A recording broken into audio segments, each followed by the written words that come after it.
Uy mga kaibigan, excited ba kayo sa future ng tech? Tara, usap tayo tungkol sa mixed reality. Handa na ba kayo?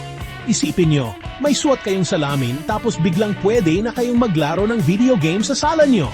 Nakikita nyo pa rin ang sofa nyo, pero may mga digital na creatures na tumatalon-talon. Yan ang mixed reality o MR. Parang mas pinagandang augmented reality kung saan ang mga digital na bagay ay parang totoong kasama sa mundo natin. Isipin nyo, nag-aayos kayo ng kotse tapos biglang may lumalabas na step-by-step instructions sa harap nyo. O kaya nag-o-online shopping kayo tapos pwede nyong isukat yung damit sa digital version ng sarili nyo. Mula sa paglalaro hanggang sa pag-aaral, binabago ng MR kung paano tayo nakikipag-ugnayan sa teknolohiya.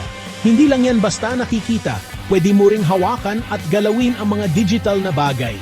Nandito na ang future at mas totoo pa sa inaakala nyo.